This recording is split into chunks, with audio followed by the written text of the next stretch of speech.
Hello नमस्कार जय जगन्नाथ। आज टिके आम बगीचारे टिके छोटिया बगीचारे टिके काम करी करी सकाळू पूरा झाड़ बाहरी जाइए।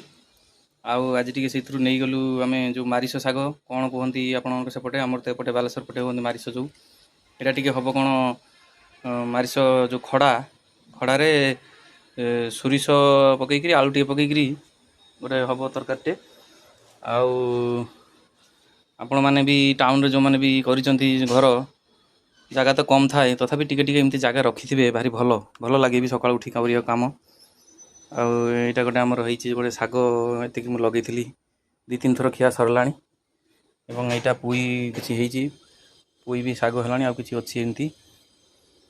फूल गछ लागिछि फूल गछ फुटिबो धीरे धीरे लागिछि एबे आ कखारु मंजी पड़ी आपे गछ उठितला ताकू मु गोटे बांधिकी उटू उठे देती से उठब तापर हम आमर एतिक अच्छी जगह टी अल्प जगहटे छोट मोट गछ टे लगाऊँ आम एमती आपण मैंने लगतु सबुदिन तो सार औषध खाऊे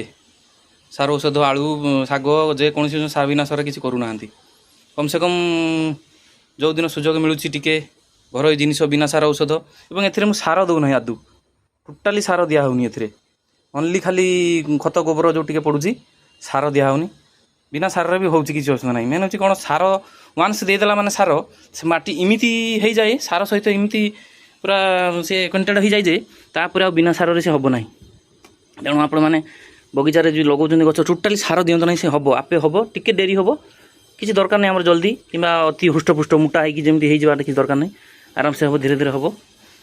आए घास टे उपाड़ी मझे मझे उपाड़ी दिए कम करे सकाळू टे भल लगे माइंड फ्रेश लगे टे एक्सरसाइज करी जोग करी बगीचारे बुलिबे भल लगे छोटिया जगहटे हो किसी दरकार नहीं 10 फुट बाई 5 फुट भी हो किसी असुविधा नहीं बढ़िया लगे एमती आपण मैंने करूँ सुस्थ रुहतु। धन्यवाद जय जगन्नाथ। प्लीज मो वीडियो मत सब्सक्राइब करिया भूलिबेनी। जय जगन्नाथ।